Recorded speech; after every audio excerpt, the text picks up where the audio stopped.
Et l'on se retrouve pour la dernière partie donc de notre tutoriel. Cette partie va simplement vous expliquer comment fonctionne le programme Crystal Disk, et puisque ce programme permet en fait d'analyser la vitesse de votre disque dur. Le disque dur c'est très important, on l'a vu justement tout à l'heure dans l'indice Windows que le mien était assez faible. On va vouloir en savoir un peu plus sur pourquoi est-ce qu'il est faible.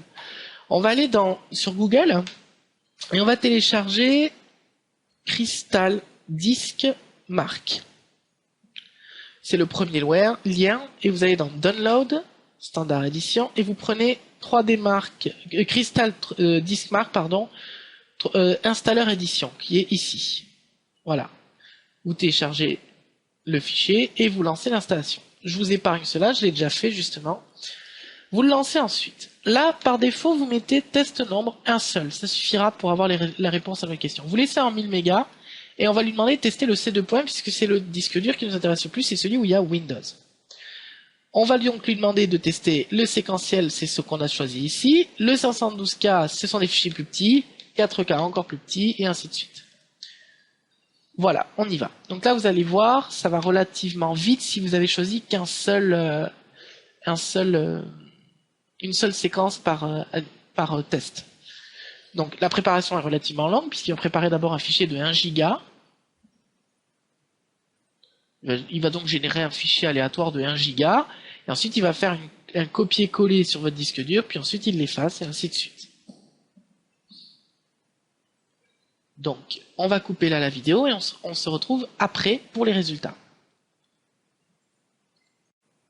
Et voilà nos fameux résultats, donc ils sont assez moyens, voire même très mauvais pour mon disque dur principal. Bon, ça explique bien des choses vis-à-vis des résultats que j'ai fait sur le 3D Mark, mais je m'y attendais un petit peu parce qu'en même temps je faisais d'autres choses en simultané et ça ralentit les résultats. Quoi qu'il en soit, pour bien comprendre un petit peu la valeur de la lecture des fichiers sur un disque dur, des gros fichiers est toujours plus rapide que des petits fichiers parce qu'il a beaucoup plus de mouvements à faire. Et ça, c'est un cas typique des disques durs HDD, c'est-à-dire les disques durs de l'ancienne méthode, c'est-à-dire des plateaux avec des espèces de fourchettes. Pour résumer, c'est un peu comme des CD gravés.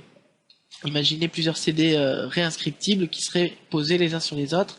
C'est le principe des disques durs traditionnels avec une méthodologie plutôt mécanique.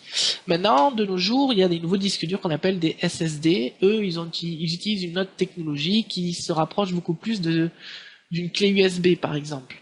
Dans cette méthode, en fait, le disque dur, qui n'en est plus un d'ailleurs, en fait, fonctionne beaucoup plus rapidement.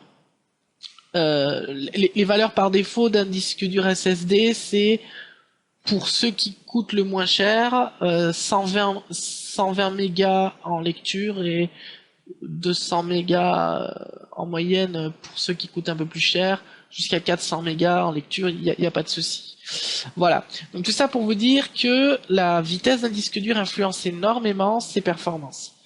Et là, effectivement, tel que je suis, c'est normal que j'ai un résultat faible. Maintenant, si je devais le faire sur le D2 points, bon, je vais pas le faire là parce que c'est beaucoup plus long. Quoique je pourrais le faire avec un petit fichier par exemple pour vous le montrer.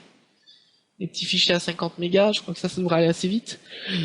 C'est pour vous montrer qu'en fait, mon D2 points il est généré à partir de 2 disques durs qui sont montés en RAID. C'est-à-dire en fait, on utilise la vitesse des 2 disques durs. Et là, vous constatez rapidement que j'ai des résultats beaucoup plus rapides. J'ai 83 mégas en lecture, donc c'est quand même quasiment 3 fois plus que ce que je fais avec le C2 points. Et 80 mégas aussi à peu près en moyenne en écriture. Donc ça, c'est l'idéal. Ce que j'aurais eu tout intérêt à faire et que je n'ai pas fait, c'est d'installer 3D Mark par exemple sur ce disque dur là qui est beaucoup plus rapide. Je ne l'ai pas fait, c'est idiot. Je vais le refaire d'ailleurs. Je vais désinstaller 3D Mark et le réinstaller sur votre PC, sur l'autre disque dur, je veux dire. Je pense que j'aurai un meilleur résultat. Et ça, c'est justement là où je voulais en venir. Pour bien comprendre, que vous ayez une bonne carte graphique, c'est une bonne chose. Que vous ayez un bon processeur, c'est une bonne chose. Mais tout cela ne sert à rien si vous n'avez pas une bonne optimisation. Et le disque dur fait partie de l'optimisation. La vitesse de votre disque dur en fait partie.